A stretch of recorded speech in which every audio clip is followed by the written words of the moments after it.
Right, you guys know that uniform circular motion means that an object is moving in a circle with a constant radius and it's not speeding up or slowing down. So the only force acting on it is the centripetal force because the only acceleration it has is centripetal acceleration. We're going to continue looking at that, but we're going to get a little bit more in depth with that. We're going to look at a few applications, and we're going to start by looking at the simple thing of swinging an object in a horizontal circle. Okay?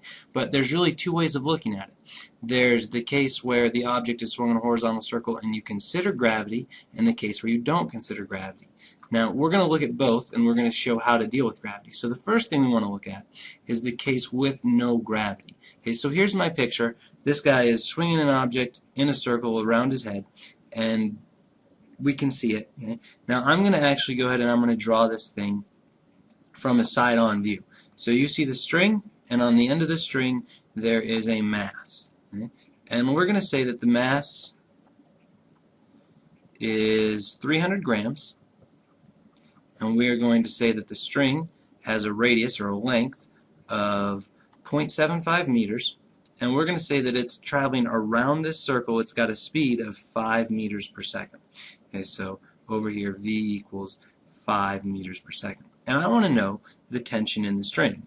Well, if we consider this thing, since we're ignoring gravity, the only acceleration is towards the center, it's Fc, and the only thing that can possibly be causing that is the string. So the net force is the tension in the string, and the tension in the string is causing it to accelerate centripetally. So this is equal to MAC, but remember AC is just v squared over r. So this is a pretty straightforward, simple problem. All we have to do is plug in all our numbers. So mass of 300 grams, remember that would be 0.3 kilograms. So I'm going to have 0.3 times 5 squared divided by 0.75. So 0.3 times 25 divided by 0.75 is 10 newtons. Okay? So to swing this thing that fast around a circle takes 10 newtons of force, and the string can supply that.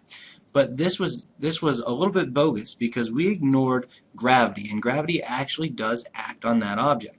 And let's see if we can figure out what the effects would be. Okay? This is actually going to be very, very similar, but let's take a look, okay, at this picture. If I were to actually include gravity in this, I'm going to go ahead and I'm going to copy this picture down.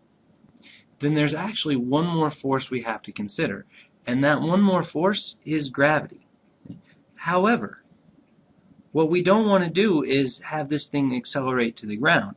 We don't want it to fall down, right? We're swinging it in a circle over our head, which means there has to be another force that's acting against gravity. Where is that force coming from? Where do I get this upward force? Well, there's only one option, because there's only two agents acting on this object on the end of the string. And one of them is the string, the other one is gravity, which means in reality when I draw this, my string actually is pulling in two directions. So here's my object at the end, and I've got the force due to gravity down, and I've got another force, the force in the string that's actually pulling it up. So this is the upward force from the string, and then there's this other component, right, because now I'm in two dimensions, and this is the x component. So I've got y here and I've got x here, and generally we like to pick our acceleration or our frame of reference so that it's aligned with one of the accelerations, and I've done that because the acceleration is still towards the center. So here's what I know. I know the net force in y has to be 0 because I don't want any acceleration in y. I also know still that the net force in x needs to be the centripetal acceleration. It's what's pulling it towards the center, right? There's his hand. It's what's pulling it towards the center in the circle. So the net force in x is still centripetal force, which is mv squared over r. That hasn't changed. However, this y force has changed it. So if I want the tension in the string now, I have to do both components and add them up with considering their direction, right? I have to use the Pythagorean Theorem. So let's go ahead and find the tension in the string. We're going to do the same thing. So the mass of the object is still 0.3 kilograms or 300 grams. It's still moving at the speed of 5 meters per second around the circle, and the radius of the circle is still 0.75 meters. So now what's the tension in the string? Well, let's first start in our y direction. It'll be the easiest. Net force in y is equal to, I'm going to call it, this F up is actually coming from the string. It's the tension in the string in the y direction. So I'm going to say FTY minus Fg equals 0, right? There's no acceleration in that direction, so Fty equals Fg, which equals m times g, which is 0.3 times 9.8, which is 29.4. Nope, 2.94, right? Gotta keep track of my decimal. 2.94 newtons. So I know the force in tension in the y direction is 2.94 newtons. Now, the x direction, net force in x, is the centripetal force, which is equal to the tension in the string in the x direction. It's the one that's causing it. So I have mv squared over r, because that's centripetal acceleration. So now, again, 0.3 times 5 squared divided by 0.75, and this is still 10 newtons. So you can see the x component here, 10 newtons, is the same as the net force up in the first one, 10 newtons, because we ignored anything in y. But now when we add these two things together, because the tension is actually in the string right here, then I have to use the Pythagorean theorem, and I can say, all right, well, Ftx is 10, so I have 10 newtons this way,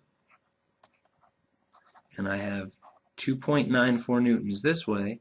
That means my net force, the resultant, is actually this way, and it is equal to 10 squared plus 2.94 squared and square root. So 100 plus 2.94 squared and square root that, and I get 10.42 newtons. So the tension in my string is actually 10.42 newtons. Is that a whole lot different than the 10 newtons we calculated before? No, but it is interesting to note that when we account for gravity, we do have to have a little extra tension in our string to hold that mass up against gravity's